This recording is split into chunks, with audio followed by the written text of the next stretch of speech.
ನಮಸ್ಕಾರ ಸ್ನೇಹಿತರೆ, ನಿಮ್ಮ ಸನಾತನ ಯೂಟ್ಯೂಬ್ ಚಾನಲ್ಗೆ ಸ್ವಾಗತ. ಹಿಂದೂ ಧಾರ್ಮಿಕ ನಂಬಿಕೆಗಳ ಪ್ರಕಾರ ಏಕಾದಶಿ ತಿಥಿಗೆ ಬಹಳ ಮಹತ್ವ ಇದೆ. ಈ ಶುಭ ದಿನದಂದು ಉಪವಾಸವಿದ್ದು ವಿಷ್ಣುವನ್ನು ಪೂಜಿಸಿದರೆ ಎಲ್ಲ ಪಾಪಗಳು ಪರಿಹಾರವಾಗುತ್ತದೆ.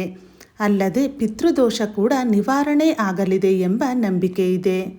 ಸೂರ್ಯನು ದಕ್ಷಿಣಾಯನದಿಂದ ಉತ್ತರಾಯಣಕ್ಕೆ ಪ್ರವೇಶಿಸುವ ಮುನ್ನ ಪ್ರತಿ ವರ್ಷ ಬರುವ ಏಕಾದಶಿಯನ್ನು ವೈಕುಂಠ ಏಕಾದಶಿ ಎಂದು ಕರೆಯಲಾಗುತ್ತದೆ. ಪುರಾಣಗಳ ಪ್ರಕಾರ ವಿಷ್ಣುವು ಗರುಡ ವಾಹನದ ಮೇಲೆ ಮುಕ್ಕೋಟಿ ದೇವತೆಗಳೊಂದಿಗೆ ಭೂಲೋಕಕ್ಕೆ ಬಂದು ಭಕ್ತರಿಗೆ ದರ್ಶನ ನೀಡುತ್ತಾನೆ. ಆದ್ದರಿಂದಲೇ ಈ ಏಕಾದಶಿಯನ್ನು ಮುಕ್ಕೋಟಿ ಏಕಾದಶಿ ಎಂದು ಕರೆಯಲಾಗುತ್ತದೆ. ಈ ಶುಭ ದಿನದಂದು ಸ್ವರ್ಗದ ಬಾಗಿಲು ತೆಗೆಯುತ್ತದೆ ಎಂಬ ನಂಬಿಕೆ ಇದೆ.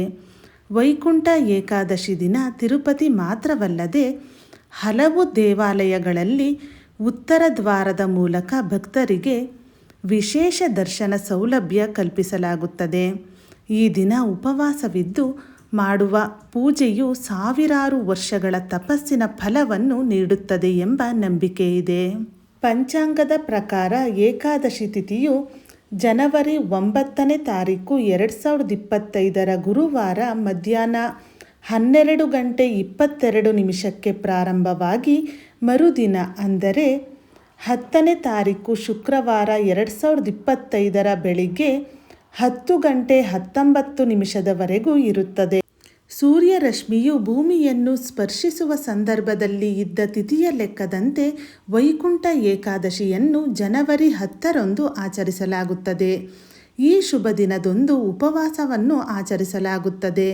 ಮರುದಿನ ಅಂದರೆ ಜನವರಿ 11ರಂದು ದ್ವಾದಶಿಯ ದಿನ ಉಪವಾಸ ದೀಕ್ಷೆಯನ್ನು ಮುರಿಯಬೇಕು. ಆಹಾರ ಸೇವನೆಯ ಮೂಲಕ ಉಪವಾಸ ಮುರಿಯುವ ಕ್ರಮವನ್ನು ಪಾರಾಣೆ ಎನ್ನುತ್ತಾರೆ. ದ್ವಾದಶಿಯ ಪಾರಾಣೆಗೆ ಸೊಪ್ಪಿನಿಂದ ತಯಾರಿಸಿದ ಆಹಾರ ಒಳ್ಳೆಯದು ಎನ್ನುವ ನಂಬಿಕೆ ಇದೆ. ವೈಕುಂಠ ಏಕಾದಶಿಯೊಂದು ಸೂರ್ಯೋದಯಕ್ಕೂ ಮುನ್ನವೇ ಎದ್ದು ಸ್ನಾನ ಮಾಡಬೇಕು.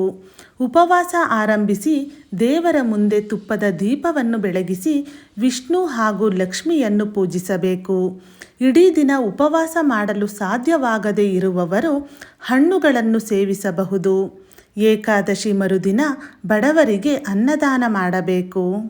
ವೈಕುಂಠ ಏಕಾದಶಿಯ ದಿನದಂದು ಉತ್ತರ ದ್ವಾರದಿಂದ ಶ್ರೀ ಮಹಾವಿಷ್ಣುವಿನ ದರ್ಶನ ಪಡೆಯಲು ಭಕ್ತರು ಕಾಯುತ್ತಿರುತ್ತಾರೆ. ವೈಕುಂಠದ ಬಾಗಿಲು ತೆರೆಯುವ ಈ ದಿನ ಶ್ರೀಹರಿಯು 3 ಕೋಟಿ ದೇವತೆಗಳೊಂದಿಗೆ ಭೂಮಿಗೆ ಬಂದು ಭಕ್ತರಿಗೆ ದರ್ಶನ ನೀಡುತ್ತಾನೆ. ಪುರಾಣಗಳ ಪ್ರಕಾರ ರಾಕ್ಷಸರ ಹಿಂಸೆಯನ್ನು ಸಹಿಸಲಾಗದೆ ದೇವತೆಗಳು ಉತ್ತರ ದ್ವಾರದ ಮೂಲಕ ವಿಷ್ಣುವನ್ನು ಭೇಟಿಯಾಗಿ ತಮ್ಮ ಕಷ್ಟವನ್ನು ಪರಿಹರಿಸುವಂತೆ ಮನವಿ ಮಾಡಿಕೊಳ್ಳುತ್ತಾರೆ. ಆಗ ವಿಷ್ಣುವು ಮುರ ಎಂಬ ರಾಕ್ಷಸನನ್ನು ತನ್ನ ಏಕಾದಶ ಎಂಬ ಆಯುಧದಿಂದ ಸಂಹಾರ ಮಾಡಿ ದೇವತೆಗಳನ್ನು ರಕ್ಷಿಸುತ್ತಾನೆ.